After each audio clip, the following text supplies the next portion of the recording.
So we've come over to the bandsaw, and the very first thing we need to do before we even look at the bandsaw is make sure we've got a bit of tape now coming around these sides here, because we want to make sure it's all kept together as we progress. So using just a small amount of tape,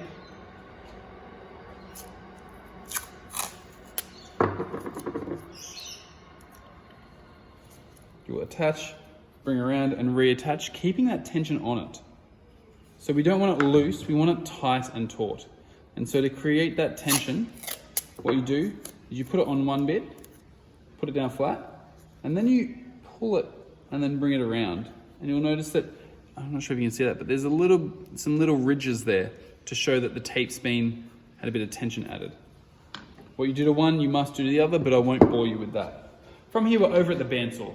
Now, we've talked about the bandsaw before in class, but, excuse me, we've talked about the bandsaw in class, but we're gonna go over it again. Quickly, very important thing to notice is right here, that's the blade. Now, you don't want to ever touch the blade with any part of you. They use bandsaws to cut up meat in butcheries, so why you'd want to put your finger near one is a terrifying idea. So the aim is to keep our hands well away from the bandsaw. Once again, you must always be wearing glasses because you are in a workshop. Must always have them on, even when using the bandsaw, especially when using the bandsaw. Now, as we get up to prep to go, the first thing you want to check is that can your piece fit under this wheel here? And coming through and checking it can. If it can't, come and get me and I will make the adjustments. You are not to adjust anything on this bandsaw.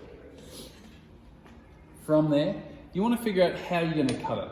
So I'm going to cut it on the left-hand side and use the push stick to come through and hold it steady on the right. The reason we're doing that is to keep our hands well away from this blade. You don't want your thumb ever behind it because it can sometimes snag through wood and you can cut your thumb off. Or if it jumps to the side, you bend it, you could hit your finger. So one hand as far away from as possible, and you always want to tuck that thumb under, so you're never holding it like this, you hold it under. And that is super important to ensure that you don't accidentally cut your thumb. Then we use a push stick to go through. Now I'm going to ask that you don't just use this for cutting practice because they cost money, they're annoying to repurchase, and ultimately it's a waste of materials, so let's not do it. You're going to turn that bandsaw on, remembering that right below the on button is an off button. That's the most important button, is that off button. Turn that on. Now, when you use the bandsaw, you must have the extraction system going again, but I won't, purely for the fact of the noise it creates. You turn that on, you then bring your piece down closely, and you don't want to cut on the line. Cut away from the line. So you want to leave 3 or 4 mil to the side, and just bring through very slowly, making sure to use your breath to blow away any of the dust that remains.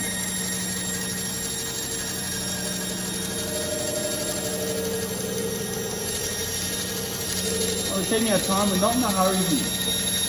You want to get it accurate and precise, you don't want to race it.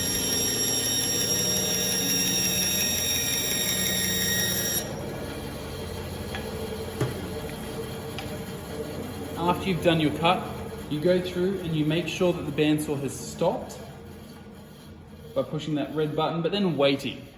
Because the last thing you ever want is to not hit it off properly and someone else to come to adjust or check something out and cut their finger off. You then get your excess pieces and they are good, once again, straight to the bin.